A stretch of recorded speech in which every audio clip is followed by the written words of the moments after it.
everyone, and welcome to a new video. Today I am finally starting Fullmetal Alchemist by Hiromu Arakawa, and this is obviously a really well beloved manga series. I think it's only like 27 volumes if I'm not incorrect, split into 9 omnibuses. I got it highly recommended from a co-worker, and I always heard about it before, but the way that this co-worker spoke about it made me want to pick it up like now. So then I did, and then I'm finally starting it now. So what do I know about it? I know that the first anime that was made is terrible and they made up a weird ending, and then I know that Fullmetal Brotherhood is like the author's vision and even like added stuff that the author wished they added in like the manga, but obviously then after that point the manga was done. So I do want to watch Brotherhood at a point because like it's kind of like a new interpretation, but still obviously following the story. I do think you have two brothers and one of them get like really hurt in this experiment and they turn into a robot, and the other one is like very hurt, but like, and then together they are supposed to cure each other or something. Something to do with alchemy at least. I am going to read this and then obviously make a video, and then like for the next 8 on the best is done.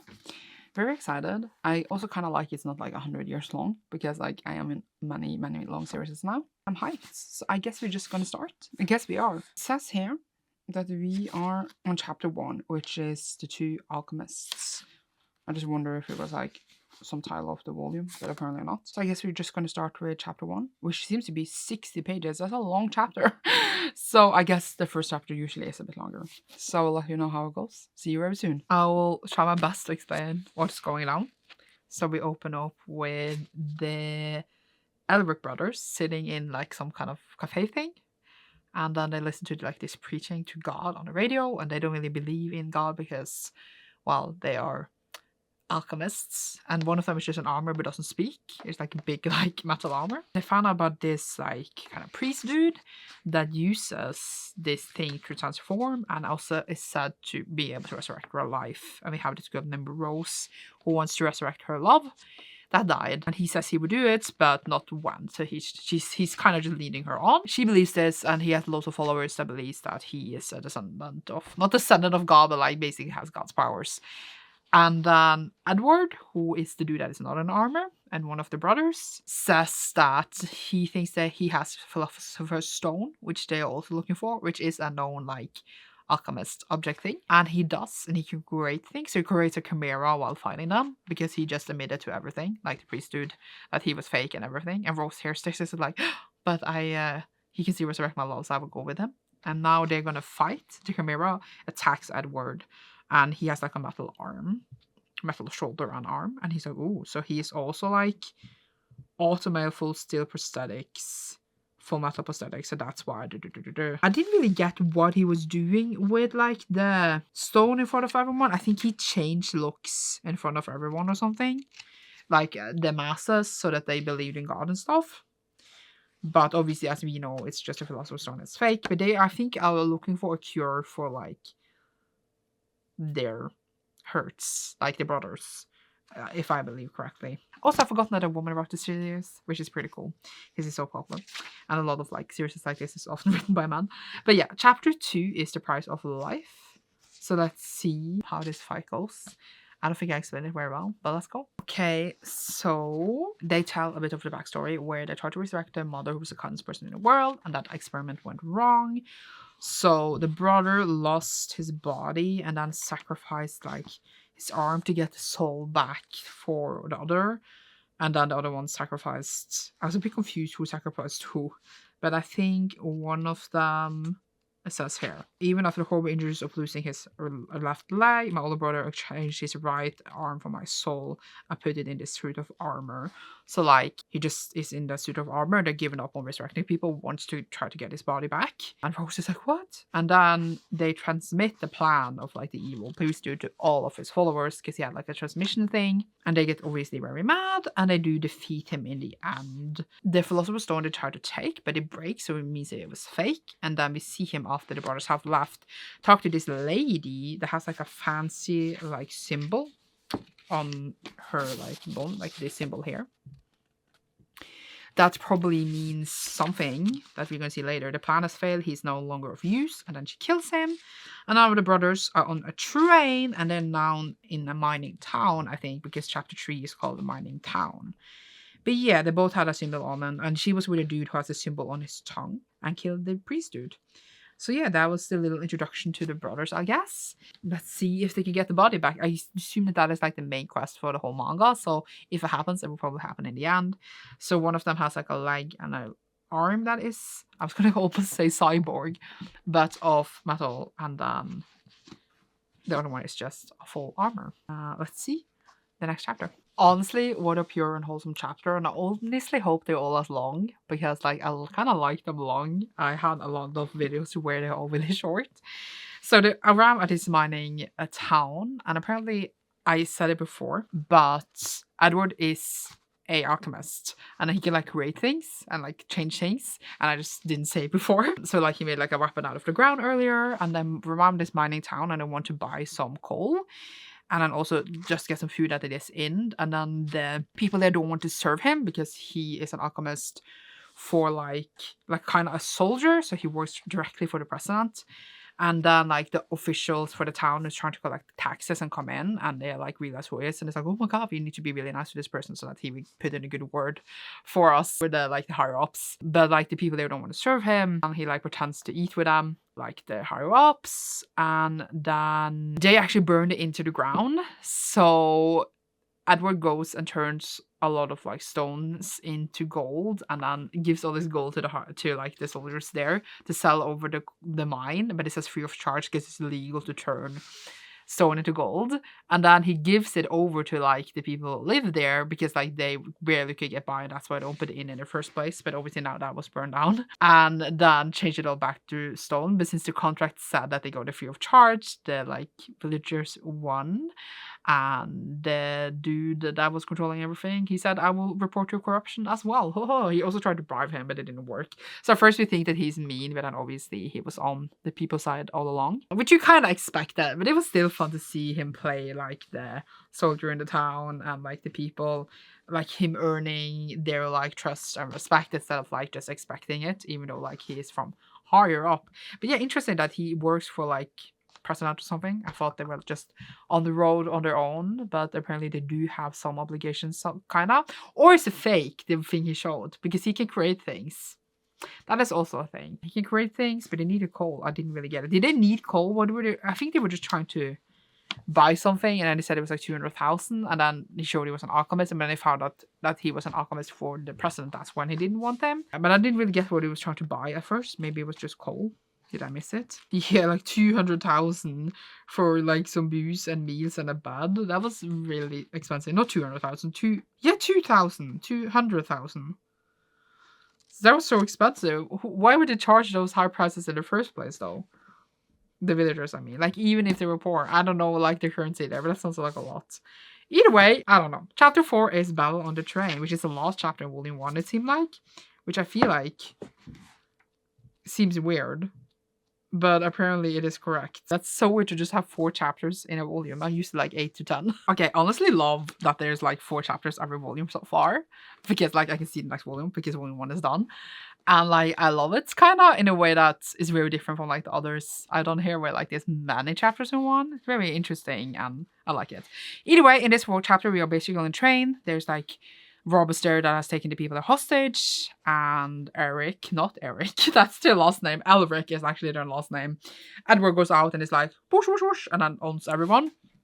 And then when they go off the train, they meet another alchemist who is a flame alchemist. So apparently, in my head, I just assumed that they were called Fullmetal Alchemist.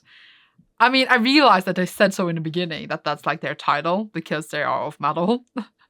But I just like in my head, I didn't connect that like every alchemist would be a different like element. So like we met a flame alchemist, and I can already tell he's my favorite character. Flame people, they got me deep every time.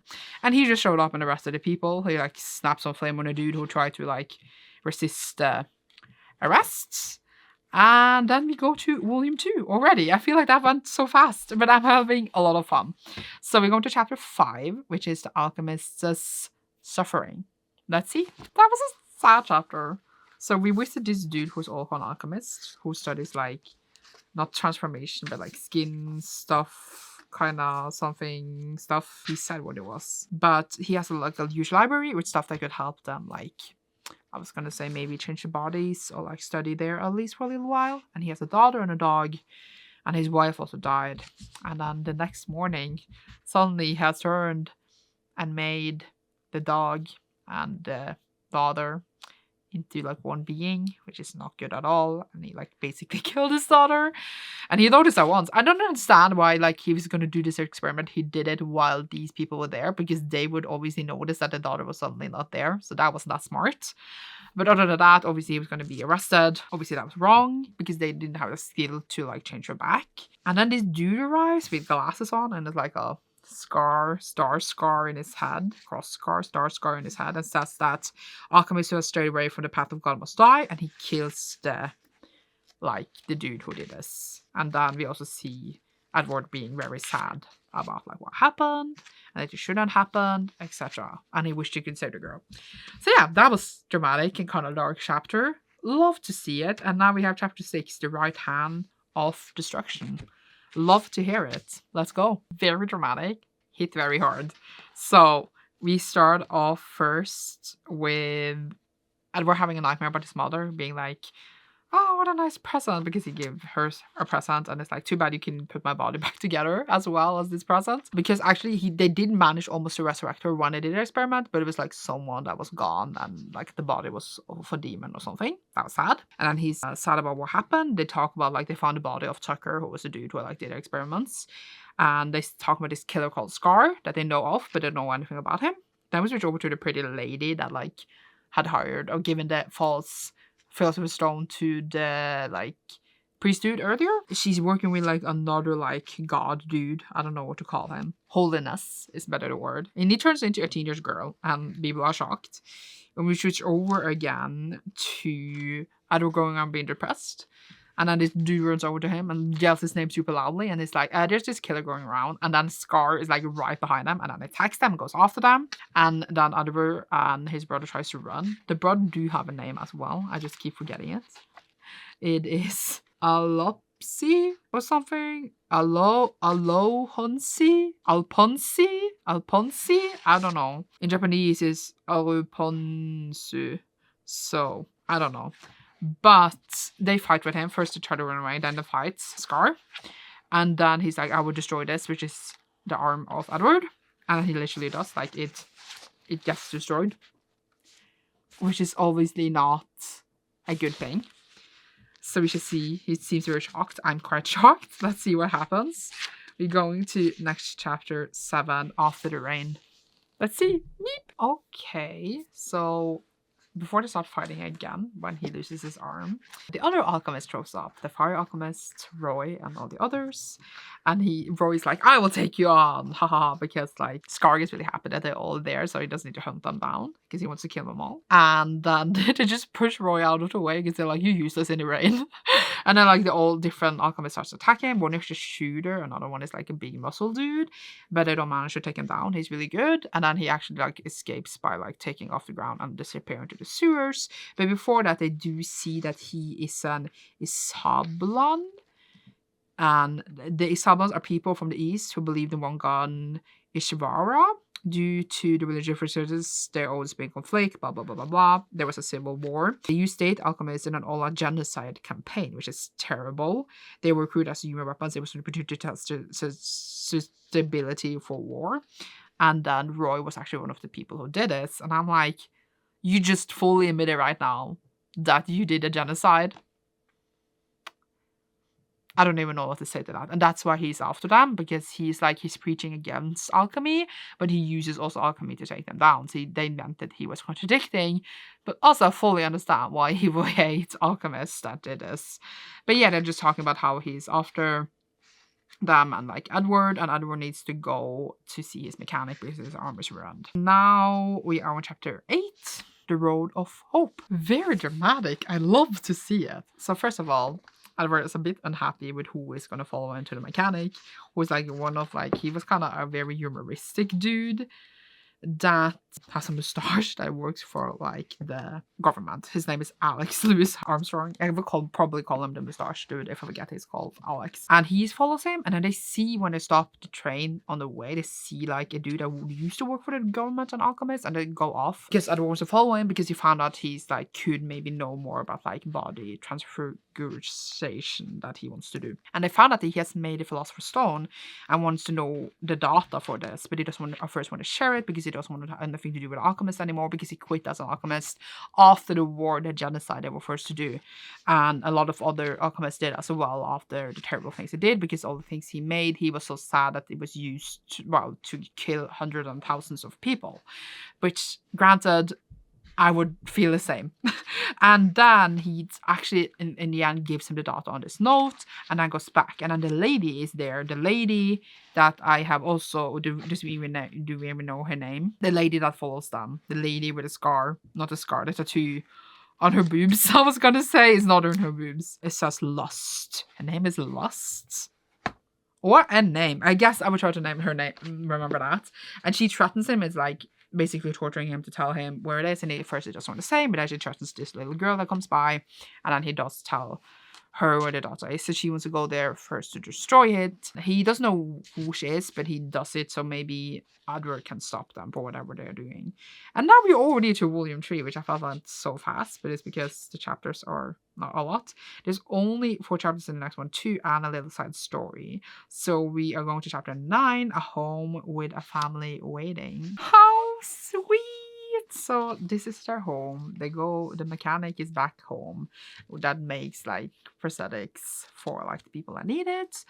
And it's like an old granny that basically was the drinking buddy of their father, who they don't know where is, by the way. He disappeared and we haven't seen him for years. And then there's also this young girl there that was orphaned after the war that helps, and that also known him all her life. And then they need 3 days to fix it, so they just go around, visit grave, and go to the house, which they burned down when they got the license thingy, which was now 4 years ago it happened. But Al said their age, and they call them Ad and Al, so I would try to do that. And Al is 14 while Ad is 15. I'm like, what? So 4 years ago they were what, 11 and 10 when all this happened? I'm like, what? Either way, obviously he's also in a lot of pain from the like parts. And then they talk about that and like their strength, and you can't really tell who's older and bigger of like the two, and also that he is very small. And like every time someone mentions like his height, like Ed's height, he is like, I'm not tiny. It's really funny. I am actually taller than him. He's about 165 centimeters. And then they leave and wave, and he leaves a little. I was gonna say, I don't even know what it's called, but a little thing that maybe she was missing to the girl when they leave, which was kind of cute. What's it called? Like a little screw? Is that what you call it? Maybe. But yeah, they also needed to test their like limbs and stuff, the body and the limbs, before they left to see everything was okay. And so they had a little fight as well. It was honestly just a wholesome chapter. Now we have chapter 10, the Philosopher's Stone. So let's see if they will find something. Okay. Love to see it. They arrive where they're supposed to get the notes from, like the other dude that had the notes.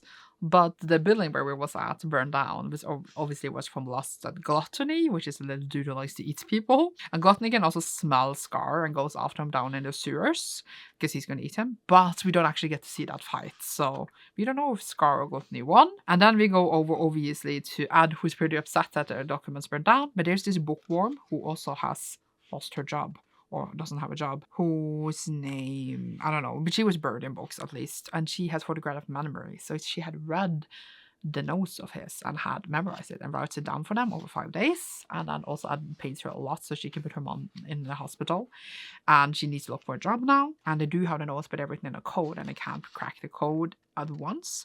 Then this dude comes in, and they need someone to remember like a criminal records and stuff. So she then got a job at the spot, and then they crack the code, but are very upset because the ingredients they need, Philosopher's Stone, the main ingredient, is a living human being. And then the chapter ended abruptly and dramatically. Now we have chapter 11, the 2 Guardians. Love what is revealed here. I'm having a really good time. I Really like the long chapters. I don't know. I haven't felt a long chapter in a manga for such a long time. So for me, it's very shocking, even though for others, it's like, it's not a big deal. So let's get on. Okay, slightly confused of what is happening. So we have this building that they found that can give more answers to the recipe for the Philosopher's Stone. And then there's like prisoners there, and then he needs to fight one of them who was on that road, but then was made into the suit of armor, just like his brother. His soul is in there, and they are going to start a fight. He used to be a serial killer, and he was on death row. And then there's someone else fighting with Al. There was like a lab is like on top of that person. And then also they found the jacket of Scar, but they don't actually know if he's dead or not. And he's also really like upset about the news in general. So yeah, he's gonna now fight the old lab number 5 thing. We will see who wins if he gets some answers. I have no idea. Chapter 12, the definition of human. Dang! So we have Al who is fighting his fights, and we don't know if he's winning or losing yet. And then we have Ed who is fighting the dude in the armor. And then he won, but then he didn't win after all because there was 2 souls in there, and apparently they were brothers. And then when he actually wins a bit later, he says that he doesn't want to kill them because he does look upon them as human, because he looks upon his brother as human. And then they were like, oh, your brother is the one in the armor. And then they're like, fine, we will tell you who did this. We will tell you who made it. They are douche. But then he gets destroyed by Lust, because he was like, damn, that was close. And then Lust and His Holiness is there now, and then I seems really shocked, and then it ends. So we don't know what's going after that, because now we have a side story, the military festival, which I will obviously just read really fast and then let you know the end after that. Bang! And now I am finished. The only story was just like a little duel between Ed and Roy, and it seems like Roy won, and then they need to clean up afterwards. What a joy. What a ride. Honestly, not like at all how I thought like the story would be set up. Again, just because the chapters were really long, they felt like one tiny little story in each one to like find its footing, introduce the characters and this like concept in this world. It reminds me slightly of, what is it called again? Blue Exorcist. I read the first 5 volumes and that, and obviously need to continue, but just like it's 2 brothers, like one of the demon, etc. But obviously not really. But yeah, just very, very enjoyable. Really enjoyed this character so far. I like that. Can we call it a magic system when there is a manga? I'm not sure. The concepts, the alchemy, the like mystery of like this organization that like Lust is there. She also at the point said she needed to go and talk with father and report back to him, since he seems to be like the leaders, even if they do defeat Lust at the point. There's also like their father to think about, and also like the power levels right now, because Ad and Al says that they're not powerful and not knowledgeable enough right now to obviously change the bodies, but it seems like, you know, for example, Roy, like the flame alchemist, is more powerful than them. So I wonder if they like will power up and be like, can be able to beat him and like defeat like the people around them, and what they will learn. We shall see. But if you enjoyed my first little reaction slash review of the first 2 volumes of Fullmetal Alchemist, honestly so much more easier to read than like other manga I've been reading lately. Not that like that matters, but I was just like sometimes when I read omnibuses, I'm like, okay, it would take me so long, and I felt like it didn't, even though I've been sitting here for almost an hour reading, like in reading time, not like talking time. But obviously so enjoyable, so excited to get to the next one, which should be next week. So yeah, I don't know when you watch this video because I'm very behind on posting them, even not us behind us filming them. But yeah, super enjoyable. Leave like a alchemy emoji below if you enjoyed this. You should see me soon in a new one. Thank you so much for watching. I'm having a great time and I'm excited to continue. Goodbye!